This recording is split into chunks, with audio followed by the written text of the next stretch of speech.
You ready? No. Greetings, guys, girls, and non-binary pals, and welcome back to another episode of the SavvyCat Podcast. I'm Savvy. And I'm Cat.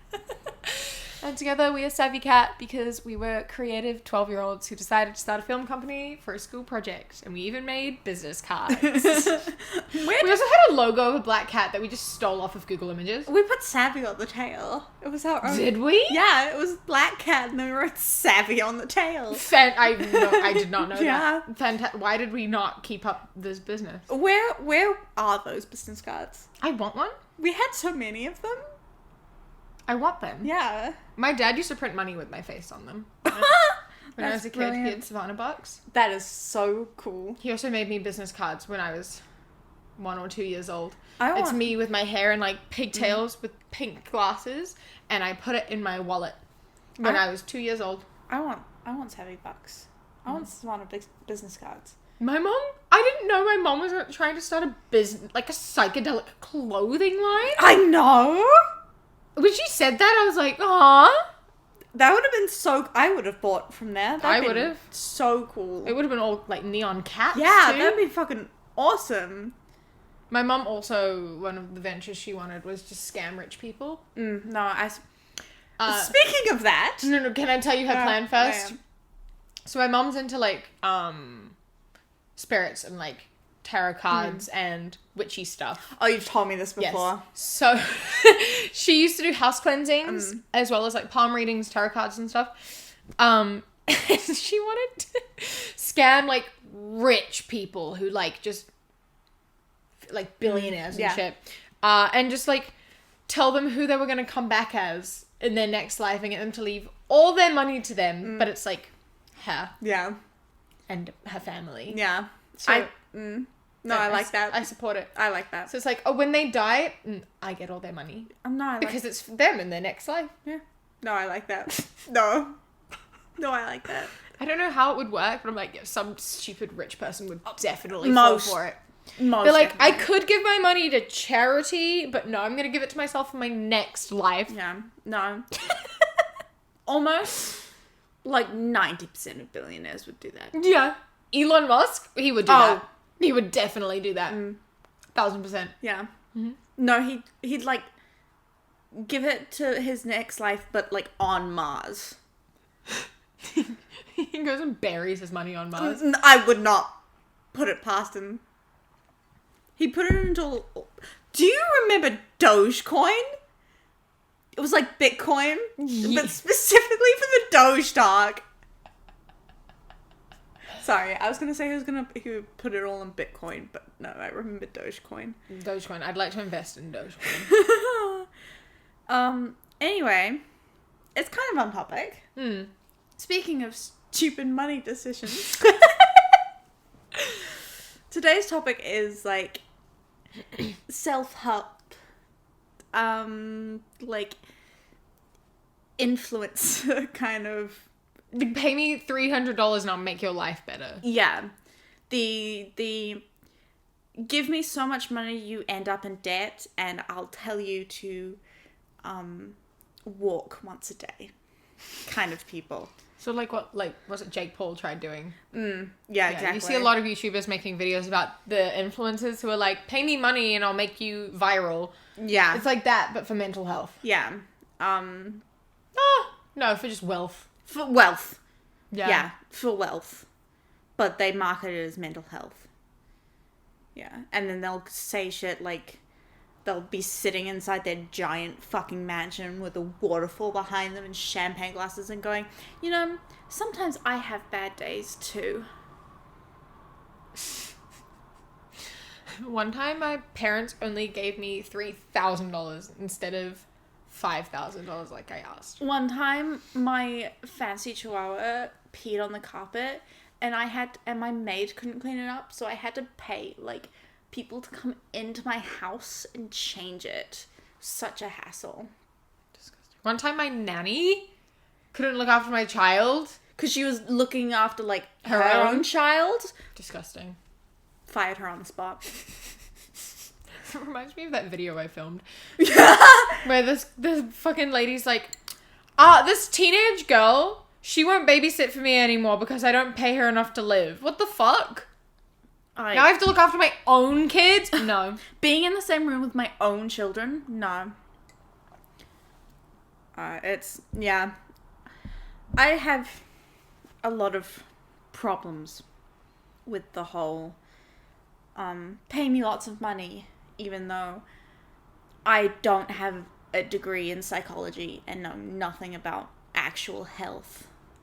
But I'll tell you how I personally did it, because I think that I know best and what works for every single person on this planet. And I will tell you so. And my biggest, if it works for you, it works for you. And I completely support doing things that you think are for the betterment of your own health. And if listening to those kinds of stories and doing those kinds of things is what brings you, I don't know. Joy and motivation. Yeah, joy, motivation, strength, courage. Completely supported. That is what you want to do. My problem is they market it to everyone as an only choice. They market it as, don't go to therapy. Don't do this. They're lying to you. The health professionals are lying to you. We know best.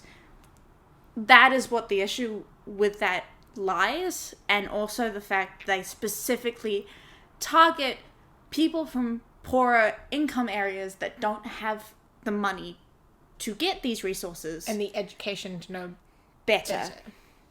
That is where my problem lies. And that is the problem that I have with it. Because all it would do is, it's like a pyramid scheme. It's just, pay me money for the rest of your life. Because I will promise you things that I cannot promise, because these things are up to chance a lot of the time and are up to situations, and some people cannot do things as easily as other people. They can, obviously everybody can do anything, but in some situations it's not easy, it's not reasonable, it's not... People can do anything if given equal opportunity. Exactly. Exactly. But the people who are offering services have better opportunity than the people they're offering services to. So they're like, I did it. I started with nothing, and then now I have my own company because your parents bought you a company. Yeah. And they miss out that entire step. They're like, I just woke up and I do the grind and I like work really hard. But they don't say, oh yeah, my parents lent me $1 million and bought me a company. Yeah. They don't say things like, I never had to work minimum wage. I could just, my parents paid for me all the way up and supported me financially up until I was able to earn a decent amount of money for myself. Like, I don't know. Yeah. And even the people who do start from disadvantaged points of view, when they, because I see a lot of the time when looking at these sorts of things, they point out, like, this is where I was disadvantaged, you know, these are all the hardships that I had in life, and they do sound like really troubling times. The problem is, it's never validating. Like, when you're talking to a friend or someone that you care about or someone that you want to see improve in their life, usually when you want to help them, you give a situation in your own life that maybe they could take advice from. You know, this is how I got through a similar type of situation that you were in. The way I see most people do it is in a validating way. It's like, it's okay to be in the situation. It's okay to feel these negative feelings. It's all right to feel sad. It's all right to go through troubling times. But when they do it, it's very, you are feeling this because you aren't working hard enough. You are feeling this because you aren't enough. You are feeling this because you aren't doing this and doing that, and you're eating the wrong foods. You're not doing this at this certain time of day. And that's not helpful. That puts all the blame and all the stress onto one person, when most of the time, almost 100% of the time, it's not just one person's fault for things. It's situations. It's the weather. It's money. It's society. And that isn't as simple as, oh, I ate an apple this morning. You know? And to market it that way and to keep that point of validation out is really, it creates that kind of thing of like, oh, you're the only person that tells me the truth. It creates that really mono kind of trust system as like, oh, I'm only successful because you helped me. I'm only successful because I paid you to help me to do this. Not, I can be successful because I did it, kind of thing. And it's just that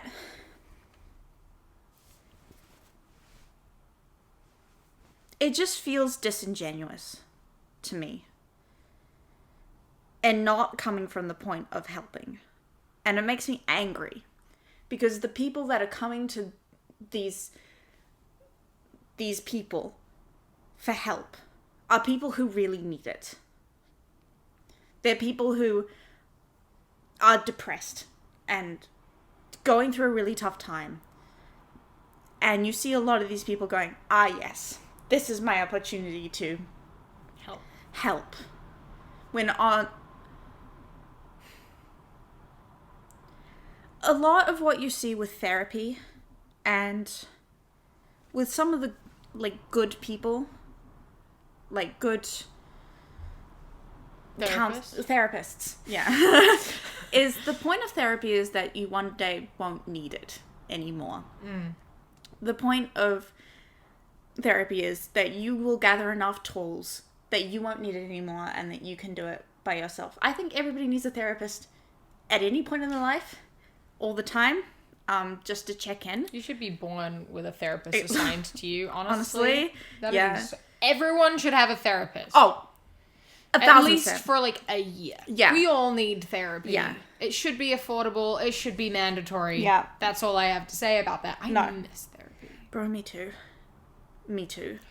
Anyway. If I start talking about that, I'll get upset. I know, valid. Stupid New Zealand government won't let me use my stupid funding from UK just because I'm not paying taxes there anymore. My mom pays taxes there. Surely I'll use her tax money to pay for my therapy.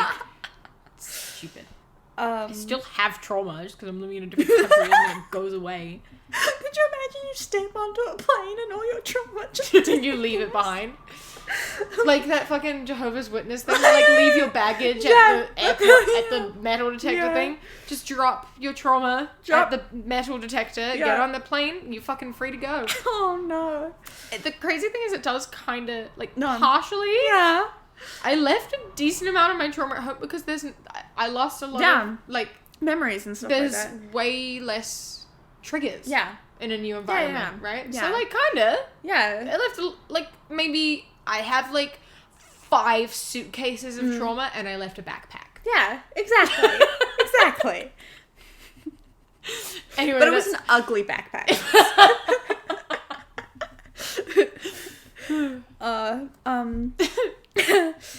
Yeah, no, it is... What the fuck was I talking about? I don't remember. I'm so sorry. Therapy. Everyone should have therapy. Yes. The difference between self-help people and therapists. Yes, the difference between self-help people and therapists is therapists... Have a degree. Sorry. No, yeah. Education, that's a different thing. That's a different thing. That's a very different thing. Anyway, that was terrible of me. I'm so sorry. Therapists... The thing that they want you to do is be able to leave and not need them anymore. Really. I'm so sorry. I'm playing with my septum ring. It was tickling me. Whereas self-help people, they hold on to... I'm ignoring you. This is the middle of the night. I'm so sorry. They hold on to that fact of I don't know, they never seem to give any real advice. No, it's all about capitalism. They're not gonna give you, they don't want you to leave, they want your money. Yeah. Like, they never They just fill you with false hope. They're always like, these are my 5 steps to do it. If you download this book that leads you to a website, that leads you to a video, that leads you to a $30 subscription, that leads you to another yearly subscription, I will give you my 5 tips to success. And then it's like, sleep. Yeah. Eat an apple. Yeah. Sleep. Don't eat. Go for a walk. Go for a walk. When you're Download stressed, this book. meditate. Yeah. Then all your troubles will melt away. Yeah. Attend my next meeting in a week. It costs $300. It's all so expensive. It's thousands and thousands and thousands of dollars. It makes me so angry. And because they can do that, they do one thing and it goes to an unlimited amount of people. Therapists are overpriced. They're so expensive. Yeah. But they're doing one-on-one actual helpful work to improve you as a person and your mental state. Yeah. Like, I do think therapists deserve good pay. No. They deserve the world. Yeah. Some therapists, no.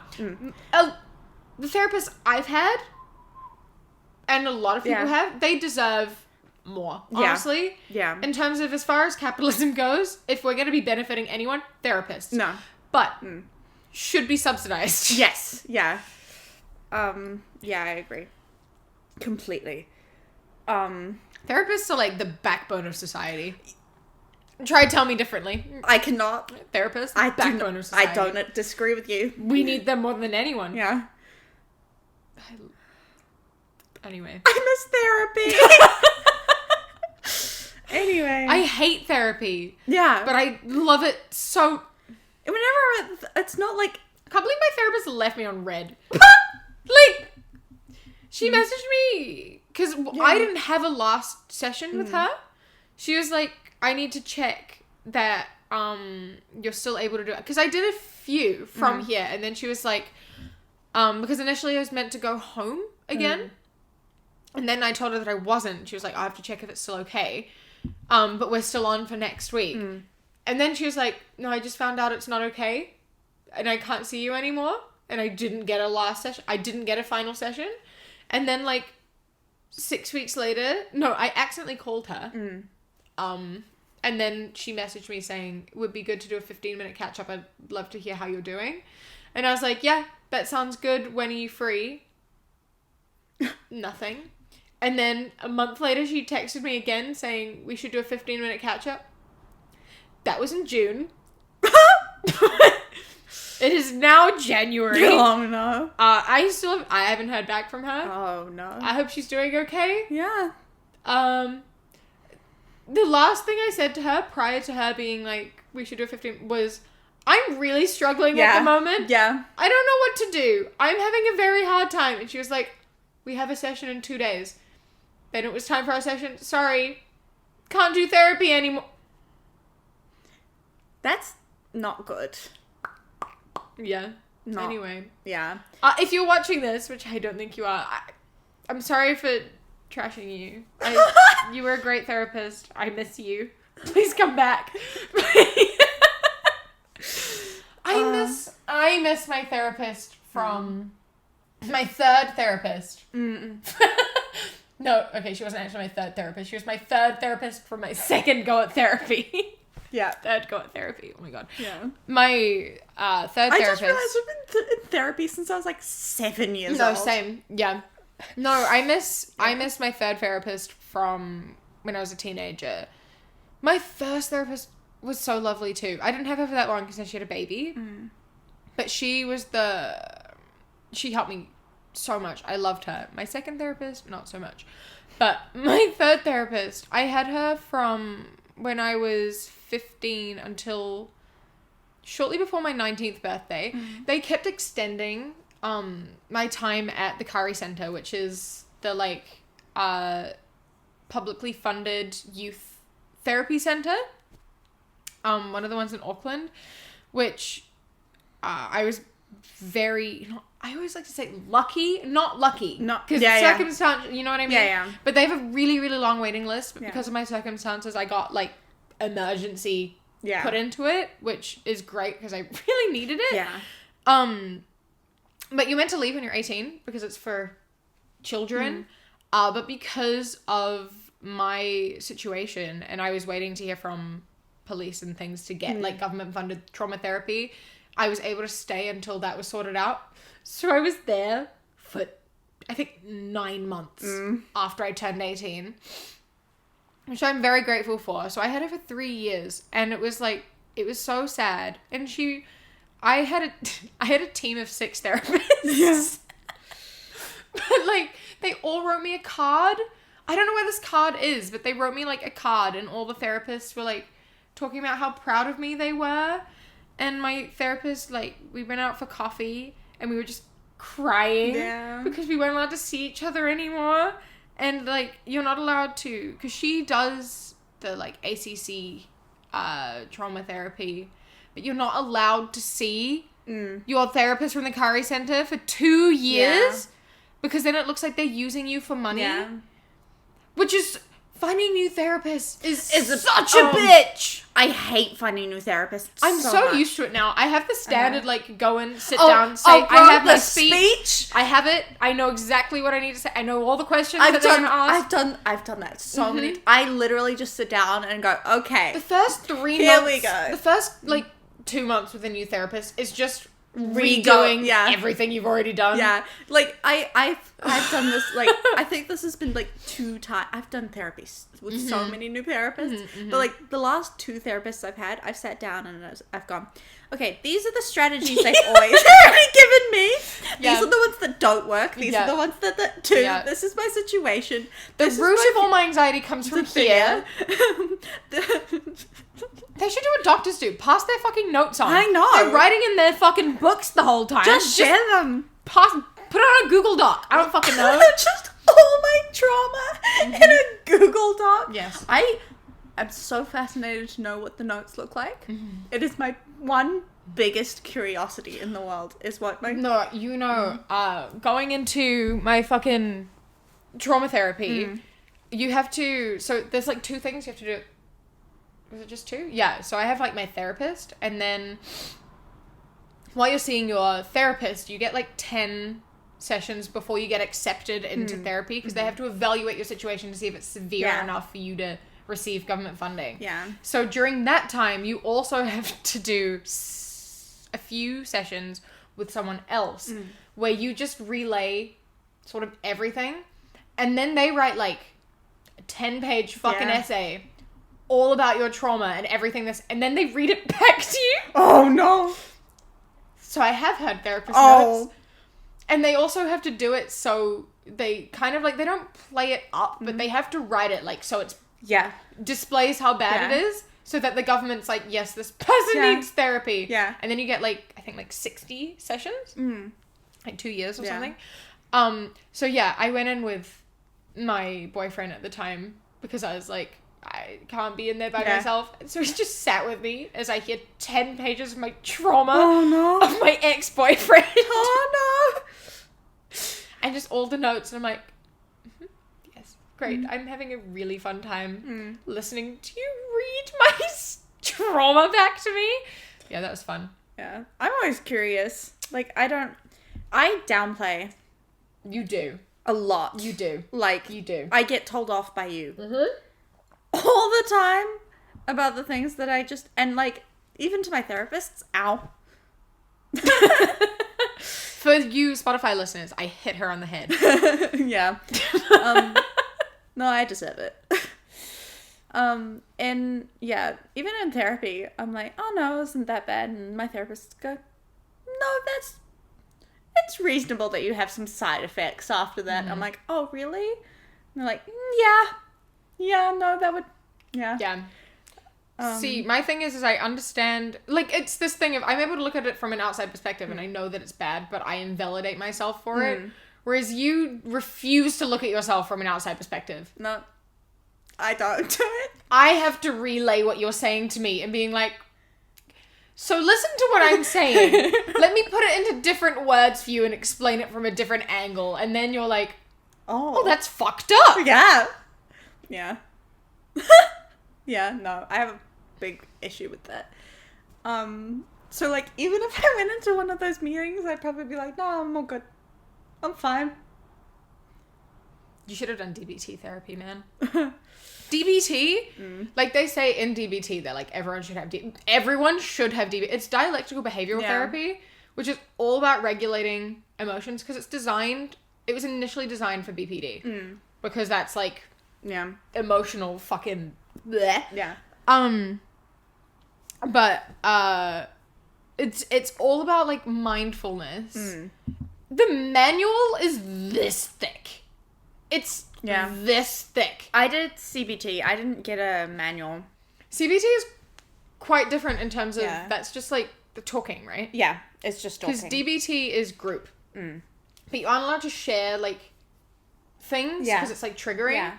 But you have to do a daily log. You have to log all your emotions, the 7 emotions. You learn the 7 emotions and how there are only 7 emotions. And you have to rate the highest level of each emotion you felt every day. And then it gives you a list of urges, and you have to rate the highest level of that urge every day, and then tick which skills you used, because DBT is just learning a fuck ton of skills. Yeah. And a lot of it is about regulating really intense emotions. So I learned lots of really good tricks for like panic attacks and shit. And the whole thing revolves around validation. Yeah. All around validation. Validating yourself, validating others. And a lot of it about arguing. You also have to do this with a parent. So my mom had to do DBT with me. Like, had to. Yeah. So you have to do it with like, because it's for children. Or like people under 18. So children, I guess. And your parent has to do it with you. And you have homework. So this manual is not just a manual. There are work pages. And you have to fill them out. And you have to come in, and at the start of the session, you go around the table and you share, each week is a different skill. And you have to share how you used that skill that week at some point in your week. And then you have sticker charts. And everyone gets a sticker for doing their homework. I like that. That makes, Everyone gets a sticker for doing their homework. And then every week, someone who did good in their homework, who like used the skill and has like, they get a prize.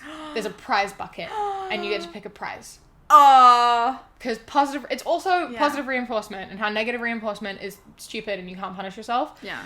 And things you learn are like, radical acceptance was one that works quite well. Like, if you're sitting in traffic, nothing you can do. Getting angry about it changes nothing. Yeah. Radical acceptance. I was also taught to do it about running late for things. Like, if you're stuck in traffic, something happens, nothing you can do about it. Stressing out changes absolutely nothing. You are going to be late. There's nothing you can do about it. I don't know who would be stressed about running late at all. The one that helped me the most, validation, obviously, and not using the word but as well, right? Yeah, no, everything before but is instantly nullified. Yeah. Use and instead. Yeah. That sounds really difficult, and I think you can recover from it. Yeah. Not but, I think because that just makes it erases it. Yeah. Act opposite, and I talk about this all the time. You learn about the 7 emotions. Happy, most of them are negative. Can we talk about how most of the 7 emotions are negative? So the 7 emotions, and then everything else falls underneath them. So there's happy, sad, fear, anger, shame. Happy, sad, fear, anger, shame, guilt, and love. And for each emotion, we had to describe like how each emotion felt, like what physical, how you notice like physical attributes of the emotions, because sometimes you feel overwhelmed, right? And overwhelmed is a word for many emotions. Yeah. So cutting it down into 7 makes it easier to describe what emotion you're feeling, and then you figure out the physical things. And then if it's like a negative emotion and that emotion is overwhelming, you learn how to combat that emotion by acting opposite to it. So if you feel shame, you'll have the physical urge to hide. So then you do the opposite and you don't hide. You feel angry, you have the urge to yell, so you do the opposite and you like whisper and like stuff like that, and it's really, really helpful. Yeah. And I did sorry, I'm just, if you feel love and you decide. Just look at someone you hate. Yeah. Sorted. Yeah. Happy. Fall into depression. Yeah. Okay, got it. The only way to do it. No, Mhm. I do that all the time. I'm sweet. Sorry. Half smiling when you're sad, because smiling yeah. like tricks your brain. Yeah. No, DBT was, and because I did, Sorry, disclaimer for the wind. We don't know. Weather's shit. Yeah. Sorry, keep Yeah. going. They were doing like a trial run of a new DBT type, which was eating disorder DBT as well. Yeah. So I was doing standard DBT and eating disorder DBT and therapy at the same time. DBT is 2 hours each too. So I was having to go into the Kari Centre 3 times a week. Yeah. Which was annoying for my parents because I didn't drive at this Yeah. point. Yeah. So they had to pick me up. I had to leave school early. DBT was at like 4, but there was traffic. I had to leave a period early to get to like therapy and stuff on time, which was very annoying. But I missed music every week for a whole year. Oh. But the ACT opposite thing is genuinely what got me through my eating disorder. Yeah.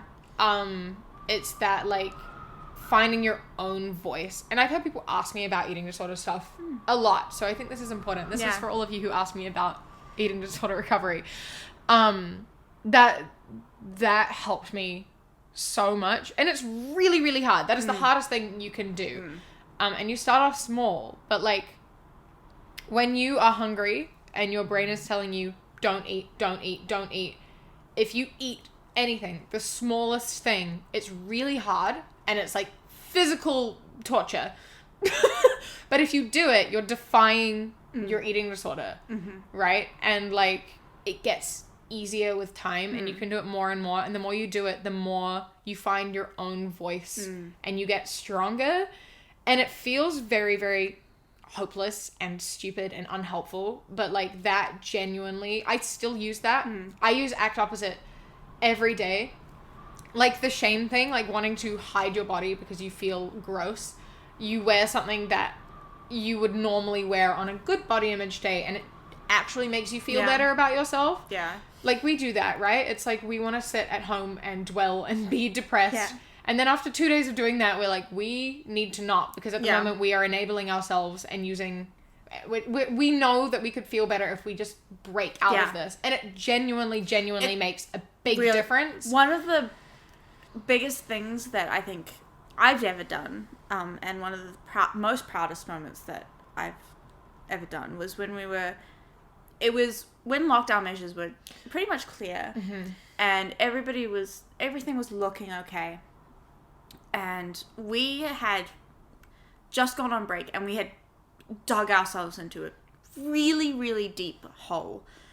We were sitting on this couch for like 3 days straight. 3 days straight. We hadn't showered. We'd barely eaten, to be honest. We were shit. And I just went, we need to do our makeup, get changed into nice clothes, and go out for dinner. Yeah. And that night... That was the best decision we've ever made. Yeah. Ever made. That was incredible. And then we did it every night. Every night. For a week. Yeah. Yeah. We went out and... We went out every day. Yeah. For that time. That was so good. And it helped so much. Then after that, for like 3 weeks, we were doing pretty good. Even though lockdown 2 was announced, like we went back into lockdown and it was a bit of a blow. And then it sort of started declining, and then it was like, when that was announced, we were like, yeah. Because we'd just gotten better. Yeah. Yeah. Yeah. That was a month ago now. That's crazy. I know. Yeah, ACT opposite is like so helpful. Genuinely. And then like, shut up, wind. Oh my god, it is loud. I don't know how loud you can hear it, but it's like very loud for us. Yeah, I don't know. Therapy is brilliant. I lost my DBT manual. I think it might be at home somewhere, but I really wish I'd brought it with me because I forgot half the skills we learned. There's an app, but I always got confused. It was like $7. My therapist bought me an iTunes voucher. And then back in 2014, she bought me an iTunes voucher. And then it was a $20 iTunes voucher because that was the smallest amount you can buy. So I used the rest to buy Avril Lavigne songs. Yeah. Taste. I specifically remember buying the songs because we were in Cambodia and my mum was at the dentist. And it was at the time where my mum didn't really want to leave me and Kiara like by ourselves. So we had to sit at the dentist. And I just was sitting there and I just bought a bunch of Avril Lavigne songs. I think we went out for a little bit of a walk, but at the time Kiara was 11. So yeah, she didn't really want us to be out on our own. No, Whereas the last time we went, we were fine. We went for a walk. Yeah. Moral of the story, go to the dentist in Cambodia. Yeah. No, the actual moral of the story is that therapy is so important. Like, I cannot stress how much therapy helped me. And you see a lot of people that are like, therapy doesn't work for me. I don't like therapists, blah, blah, blah. And I honestly think that they just didn't find the right therapist. No, yeah. Because you can get some bad therapists, but that doesn't mean therapy itself is bad. Like, it's not just like, oh, therapy is good. It's scientifically proven that it is good for you. And I think that but you also have to be willing. Yes, exactly. Like, a lot of people aren't willing. They think that going to therapy is going to, like, fix them without having to do... Therapy is hard work. It is work. Therapy is so much hard work. You can't just go to a therapist and talk and be like, what's not working. You have to implement everything you learn at therapy. Like, therapy isn't about them fixing you. Therapy is about you fixing yourself and working through it with a therapist. Yeah. And them just validating you. It's like a partner. Yeah. More than... Yeah, it's like them giving all the instructions, you doing... the work. And by the time you get advanced at therapy, they're like, and what do you think you should do? What do you think that means? Therapy, by the end of it for me, was just me. Oh, yeah, me too. All I did was talk and be like, and this is because of that, and that happened because of this, and I think that this was because of that, and they're just like, yes. Yes. No, that's exactly it. And what are you going to do about it? I think what would work for me is if I did this and this and this, and they're like, yeah, so do it. Yeah. And then you're like, great, thank you for the help. Yeah. And that's therapy. And it's so helpful. Yeah, it is really helpful. It is, yeah. Yeah, it is very, very helpful. And I don't think people, I think people give therapy a bad rep. I used to like, and without therapy, going like the longer times between, I would have mental breakdowns. Therapy, it's a release and I needed it. Yeah. Like, the amount it has helped me with my trick, bro, insane. And now you have the longest eyelashes in the world. Thank you. I grew them myself. I don't understand how your eyelashes are that long, especially your bottom lashes, bro. How are your bottom lashes that long? I grew them myself. I want them. I can make a joke, but I won't. Don't. You always do that. I like joking about I know. my problems. I know, me too. It's like whenever we watch things and I'm always just like... I know. People never... Because I have trick, which is... It's a part of OCD. It's like I pull my hair. Sorry for shaking the table. I pull my hair. Like, yeah, I can't. You used to. I used to pull my hair.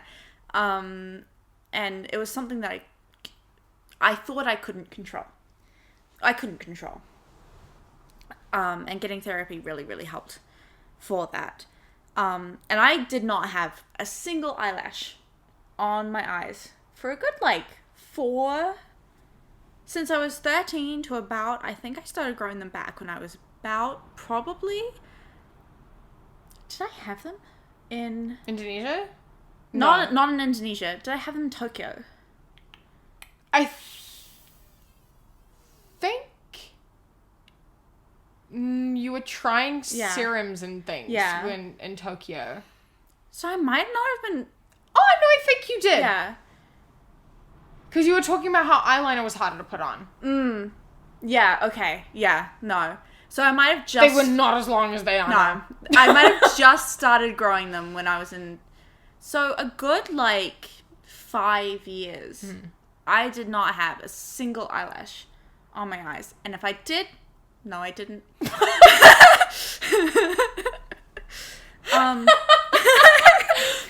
it's not funny. Oh, it's very funny. And yes, growing them back hurts. It hurts. It's itchy, and yeah, it's some of the worst pain I've ever gone through. And now they're very long. Your eyelashes are insane. Wild. Yeah, but the biggest trouble that I had is how much people talk about removing hair. It's everywhere, all the time. Everywhere I go, it's hair removal. It's clicking on a Twitter post and scrolling down and seeing wax strips.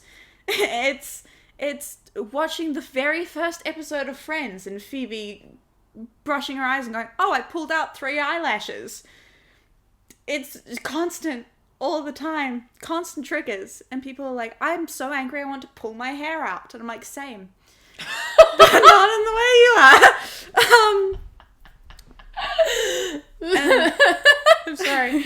I'm sorry. Yeah, it is. And we talk about this in terms of language, because I've, always get that. And I understand that urge of, I'm angry and I want to pull my hair. And I'm so aware of that now because of you. And sometimes I, almost want to say that. And I'm like, no, I can't do that. Yeah. I'm not going to... Thank you for trying. No, I've never vocalized that because I have that thought and then I think of you and I'm like, yeah. No. Yeah. But it basically means because people are always pulling hair and stuff and as jokes and shit, people pluck it. Every time we see anything where it happens, I just look at Kat. I'm like, are you okay? Are you okay? Do you need... Yeah. People do it all the time. They're like, haha, hair, pull. And I'm like, ah. Because it's that really dangerous feeling of it's not oh, that was a bad thing to do. It's normal. It's not that feeling of oh no, you shouldn't do that. That's not the feeling that I get. It's that feels really nice. No, I know what you mean. Yeah. But it's so problematic. And I don't blame people for doing that. It's not something that is talked about at all, ever. It's interesting though. One thing I find interesting is at the moment, right? Yeah. People put trigger warnings on a lot of things, and there's all the tone indicators and things that are happening now. But the same people who are doing that wouldn't trigger warn hair stuff. No. They wouldn't. No. Which is so interesting to me. Yeah. I don't know, that bothers me. Yeah. I had someone tell me, and we've talked about this before, when I make gagging sounds when reacting to straight people TikToks, they're like, you should put a trigger warning for bulimia. You don't have bulimia. I do. Yeah. It's not triggering. Shut up. Yeah. Yes. So piss me off. But whereas that same person, I guarantee would not put a trigger warning on wax strips. Yeah. I guarantee. Yeah. But they're when people tell me my own triggers. I'm sorry if that is something that triggers you and I'm being invalidating. But a lot of the time when people talk about putting triggers on things, it's not something that they struggle with themselves. Yeah. And I find that so bothering. It's kind of it's in a different way. It's what? It's not white savior. No, obviously, that's a different thing. But very different thing. But the concept is very people being I'm helping. I'm woke. I know exactly what you want. Yeah. It's speaking over communities. Especially when they're telling me about things that I go through and they don't. And I'm everyone I know, because having an eating disorder and being on the internet, I found a community of when I had my recovery account of a bunch of other people recovering from eating disorders. So I have a lot of friends and people I know who have gone through eating disorders, and not a single one finds gag noises triggering. That person made it up, and I'm still mad about it. Yeah, no, it's fair. Still upset by it. That's very fair. Yeah, it's that thing of I expect people to put trigger warnings on waxing strips. Because it is... That thing of, like, people aren't responsible for your triggers, Exactly. right? That's another thing we learn in therapy, is how to deal with the real world and the fact that people aren't going to trigger warn things, especially when it comes to, like, things that are so normal. Yeah, like talking, waxing, eyebrow plucking, diets, calorie counting, which is terrible. Like, the fact that people were on TikTok telling people to trigger warn their bodies. That pissed me off. That made me furious. People are not responsible for your triggers. I'm sorry. If you can't be around people with bodies, don't be on the internet. Yeah. And also that is so much more triggering to go to someone and go, your body triggers me. Your existence triggers me. That would make me feel so insecure, so horrible about myself, that I would not want to show my face to anybody. That's so awful. It's an awful thing to say. It's an awful, awful, awful thing to say. And people with body dysmorphia are not the ones saying that. No. They're not. Yeah. The difference would be if someone was posting it as, like, thinspo. Yeah. Then, yes. Yes. Don't do that. If you're saying, like, I want to look like this person, that can be triggering. Yeah. Posting someone as an idealized... But they were going to people who were literally just... Existing. They were dancing. They were standing. They were talking. And people were like, your body is triggering. They are just being people. Mm-hmm. Let them be people. And it's the same thing with, like, waxing strips. That is what people do. And I don't expect them to... I know very well what my triggers are. And I do get triggered when I see those things. And I know that, yeah, maybe trigger words would help. But I also know that I will be even more triggered if I see it when I've kept myself away from it so long, if that makes sense. No, I get what you mean. Yeah. Not for certain things. Certainly not, but for things like waxing strips, things that are normal everyday things. Yeah, exactly. Sort of like obviously with something like self-harm. Yeah. Very different. Very, very, because very that different. is not a normal everyday thing that people do. Yeah. That is like exclusive to situation. Exactly. Of being in a shit place. That is very, very different, and I don't want to get these two things mixed up. Whereas like things like with you, like hair pulling stuff, and with me, like diet culture. Yeah.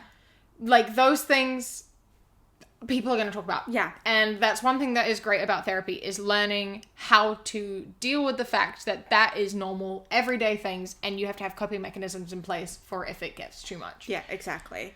The time where it's a problem is if it's with people that you know and you are friends with, and they're talking, and you say, hey, can we please change the subject? This is not something that I can talk about. It makes me uncomfortable. And they keep doing it. And they keep doing it. That is a problem. But not to people online who you don't know. And you don't know you.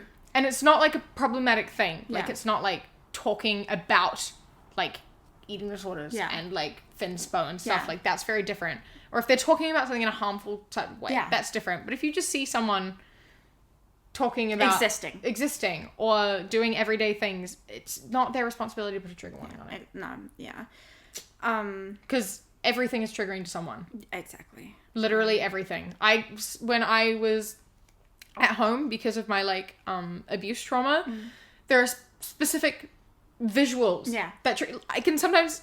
it changes, but, like, I don't have it here because this is a different environment, but, like, I will see a certain angle of a beach and I will be triggered. I'm not gonna fucking, there's like things that are beyond my control, and a lot of people aren't gonna find like a beach triggering, but I do sometimes. There are specific like sights that I will see, smells I will smell, things I will hear that are triggering to me, and I just have to I just have to fucking deal with it. It's awful, and it's horrible, and it's hard, and I'm not trying to take that away. And I also know that this is life. It is life. Yeah. And you just have to look after yourself. Yeah. That's it. Yeah. I think, there are certain things you should trigger warn.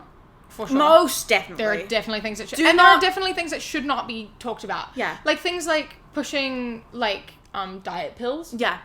And, like, I think when you are of a certain status... Yes, exactly. It is different. Yes, exactly. 100%. When you are, like, an influencer, talking about diet culture is very different than being just someone on Twitter. Exactly. Talking about diet. There is a difference. I completely agree. I just think you shouldn't talk about food and weight in general. I don't think anyone should be doing that.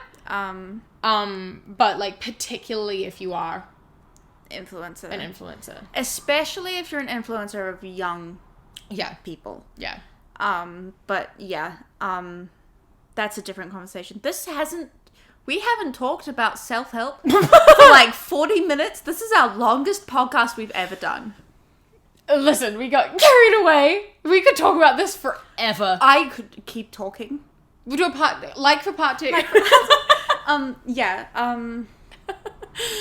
It's like 1 a.m. We could talk forever. We'll just make it a 3-hour fucking podcast. Yeah. It is 1 a.m. Okay. We are going to wrap this up. And probably continue talking about this for the next hour. Oh, yeah, we're going to turn off the camera and immediately start talking about this again. But yeah, if you enjoyed, I hope that this has given any sort of perspective. Validation. Maybe you were upset by some things we said. I don't know. Let us know your thoughts. Yeah, if we said anything... Yeah. Yeah, we always, we're always willing to, like, look at other perspectives. We always want to look at other perspectives. 100%. So if you have another perspective, let us know. Yeah, we'd be interested. This isn't the type of thing where, like, we know best. We want to learn. This whole thing is about learning and educating growing. each other and having conversation. So if you do see a couple things that you personally disagree with, please let us know. Like, we would be interested to hear. Yeah, exactly. Yeah. So, thank you for coming. Thank you for coming. As usual, in the description, there is a link to a bunch of really important things that are going on in the world, like a bunch of petitions, donations, emails to send to MPs, etc., etc. Just a really, like, a bunch of important things that are going on at the moment. I'm going to update them tomorrow, I think, with a bunch of stuff I'll try and find some stuff that's going on in India right now. I'll try and find some stuff. I will also put a page on your website to do that. But yeah, double check them. Make sure you're taking care of yourself. Most importantly, drink water, get sleep. Don't stay up until 1 a.m. talking about therapy. Eat well at good times. Get enough nutrients. I'm saying all these things because... You're saying it to yourself. I'm saying it to myself as well. Thank you very much for coming. Our camera is about to end. Yes. So, we love you.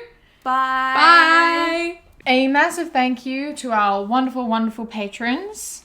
Is Scar, Theo, Bunny, Jess, Valerie, Artemis, Abby, Gio, Isa, Hadley, Antonia, Trina, Jeff, Danny, Neil, Wolf, Peter, Jordan, Phoebe, Mo, Lollipop, Rahel, Ellis, Marissa, Barbara, Smiller, Thomas, Amy, Courtney, Elizabeth, Lilith, Chantel, Kat, Fern, Cody, Andrea, and Haley. Thank you so, so much. We love you endlessly. You help make this possible. Thank you.